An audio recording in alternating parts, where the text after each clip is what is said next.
Hello guys, it's me again, si Alicia nyo, at nagbabalik ulit para sa ating panibagong video. Talaga nga namang, kung ako ay taga Davao, masusuka na rin talaga ako sa mga pangyayari. Alam niyo ba kung bakit? Mga minamahal, nung July pa lang, sinabi na ng ating presidente na ban na po yung Pogo. Oo, ban na po yan sa bansang Pilipinas. Dahil wala naman pong magandang naidudulot sa ating bayan at sa mamamayang Pilipino yung Pogo Hub na yan. Binan na nga ng ating presidente. Ngunit ito na naman po, may natuklasan na naman po, mga minamahal. And guess what? Kung saang lugar? Sa Davao. Oo. Tingnan nyo itong balitang to. 60 rescued from suspected Pogo Hub in Davao del Norte. Alam nyo kung ano nakakatawa dito? Yung kwento. Kasi magsasagawa lang naman sana mga minamahal ng rescue operation yung National Bureau of Investigation, yung NBI. Magsasagawa lang ng rescue operation sa isang Malaysian, mga minamahal, sa isang Malaysian nationality na pinagtatrabaho ng sapilitan. Yung pangalan, Rubilin. Oo. Rubilin, Alice, go. Teacher Rubilin. Diba? So, i-rescue lang sana naman nila yung Rubilin, di ba? Na pinagtatrabaho ng sapilitan.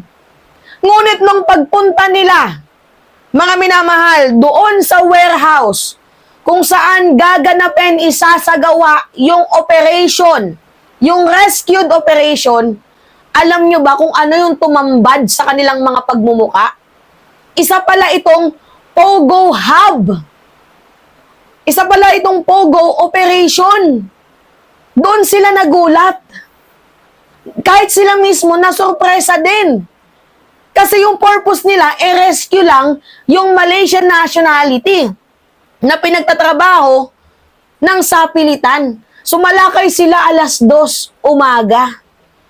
Tapos tumambad sa kanila yung bodega na dapat sana pagsasagawaan nila ng rescue operation, isa pa lang, illegal. Dahil wala naman pong license. Isang illegal Pogo Hub operation. Grabe. Ano kaya yung yung meron diyan sa Davao? 'Di ba? Ano yung meron diyan sa Davao? Nagtataka lang ako. Kasi according sa mga interviews din, mga minamahal, sa isinagawang operation na to, nung binan daw po ng ating pamahalaan yung Pogo operation, lumipat, nag-migrate po yung ibang workers doon sa Davao. Ang nakakapagtaka dito, bakit sa Davao? Ano yung meron sa Davao? Nagtataka lang ako, mga minamahal. Tingnan natin balitang to. Basahin natin ha. An attempt to rescue a Malaysian allegedly held illegally in a warehouse in Panabo City, Davao del Norte, led to the discovery of suspected Philippine offshore gaming operator, Pogo Hub. Kagaya nga nasabi ko sa inyo, mga minamahal, yung purpose lang naman po talaga ng NBI ay para i-rescue itong Malaysian nationality na to na pinagtatrabaho ng sapilitan. And then, nagulat sila sa kanilang nadiskubre. Dahil yung warehouse na kanilang sinalakay ay isa pa lang nag-ooperate illegally. Pogo.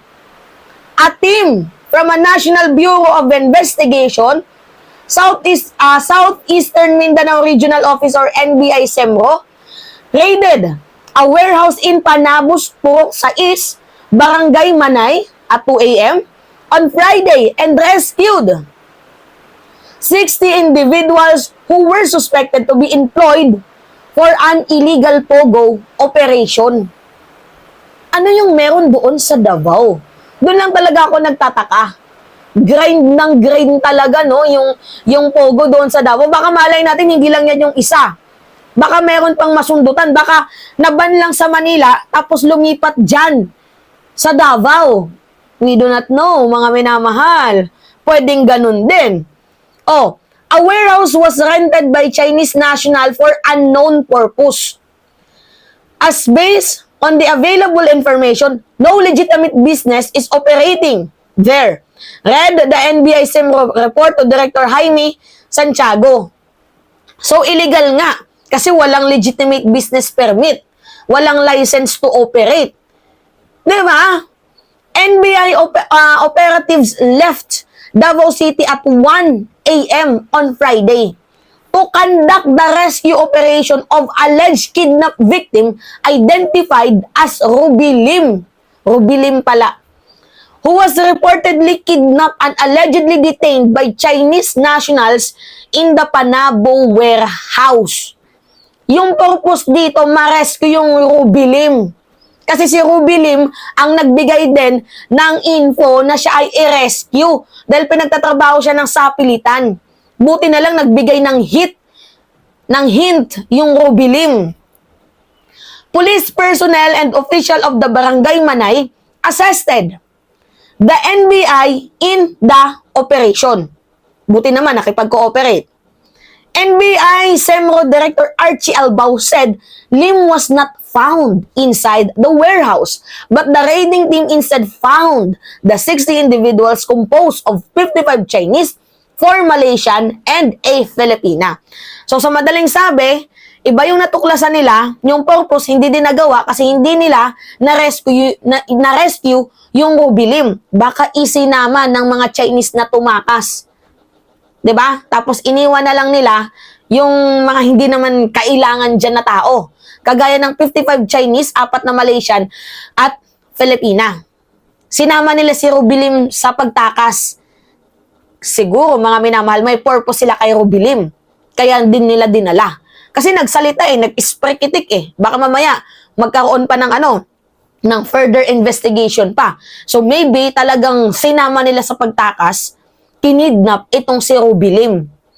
The rescued individuals all claim to have been working there against their will, according to Albao. Uy, grabe tong na to, tawag dito, nabulatlat na info. Yung mga na-rescue daw na individuals ay hindi naman nila gustong pagtatrabaho doon. Napilitan lang.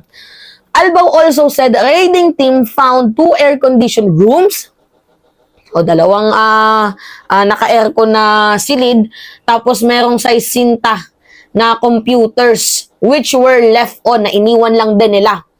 These rooms appear to be hosting Pogo operation.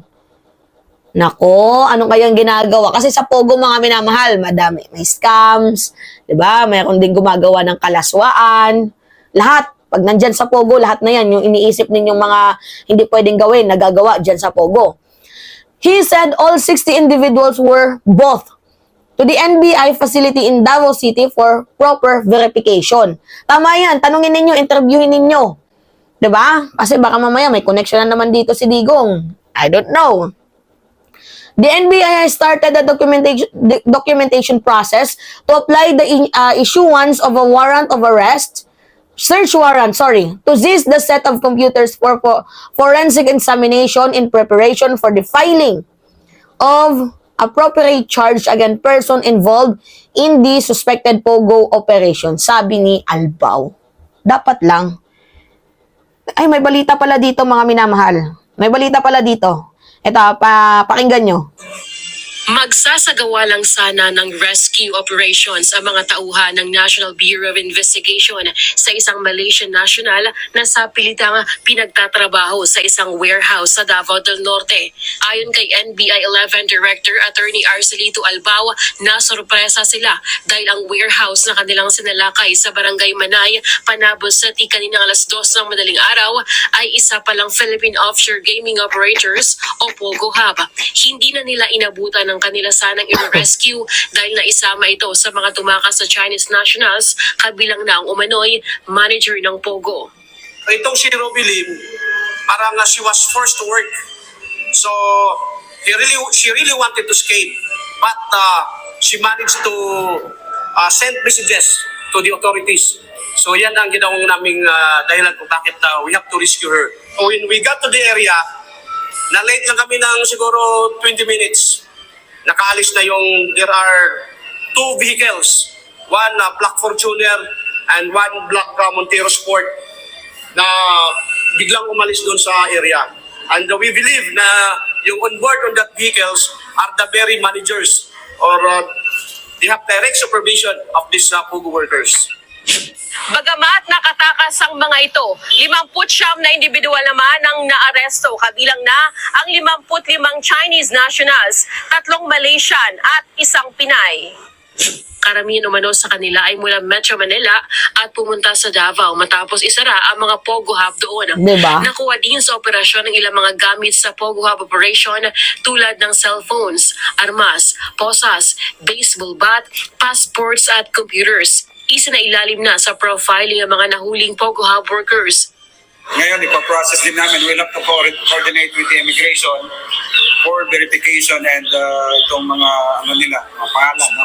Kung may mga pending case sila dito sa Pilipinas. And we are pretty sure yung operations nila, itong Pogo operations is not licensed. Kasi nga, no less than the president nung nagbawal nito. And aside from that, wala silang permit to work here for the Dolin.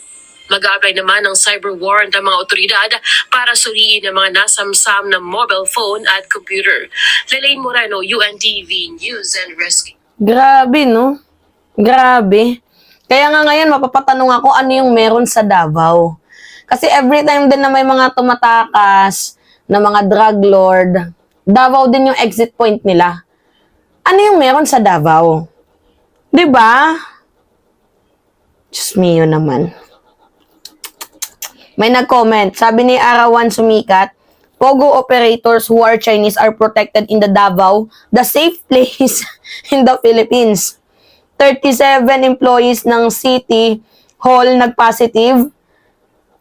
37 employees ng City Hall nag-positive sa droga at 8 pulis din sa random test. Galing talaga ng mga opisyalis ng Davao. Oo, maidagdag ko pala yan mga minamahal. Yan yung sinasabi ko sa inyo. Tingnan nyo tong balitang to. Kita niyo yan? Oh. Ano yung nakasulat dyan? Last week, 4 days ago, 8 police officer in Davao Region test positive for illegal drug use. So may nagpositibong 8 pulis diyan sa Davao. Random testing pa lang yan mga minamahal, hindi pa yan sila iniisa-isa. Sabi na lang natin sa 1,000 may hinaklop diyan na may hinablot dyan na ilang tao, tapos may 8 na nagpositibo, random test pa lang yan. Grabe talaga yung Davao. Kung bibigyan mo talaga ng grabe, palakpakan, law-abiding citizen talaga. Lagi nilang sinasabi they hate drugs, pero matatandaan ninyo yung opisina mismo sa City Hall. 'Di ba? May nagpositibo. 37 employee. Nung Mayo din ata yun, yung balitang yun. Mayo or Marso. 'Di ba? Nakakaloka. Napaka-ironic naman, sasabihin nila na Davao, safe place. Tapos doon nagtatago yung Chinese na may mga peking dokumento. Chinese na pumipeke ng live birth. 'Di ba? Grabe. Pekein mo lang yung pagkatao mo, identity mo. Filipino ka. Diyos ko. Sa Davao sila nagtatago. Kaya nakakahiya maging taga Davao. 'Di ba? Anyway, saludo tayo dito sa NBI. Pero masasaluduhan natin yung Rubilim. Na ang punto niya lang i-rescue siya. Pero mas madaming na-i-rescue. O 60 ang na-i-rescue sa sumatotal. Pero hindi nga lang siya kabilang kasi siya ay kinidnap, dinala. Siguro si Rubilim, gaganunin na nila yun kasi nagsalita Na-raid sila 'di ba? Ano yun? Kanino tong pamamalakad? Kay Mang Kanor? I'm just asking. May kinalaman kaya dito si Digong? 'Di ba? Yung Davao, protected talaga nila yung mga Chekwa, no? Ay, Diyos mio. Yan po. Kayo mga minamahal. Ano yung masasabi ninyo? So, i-comment ninyo at babasahin natin. It's me again, si Mima Alicia nyo, at nagbabalik ulit para sa ating panibagong video.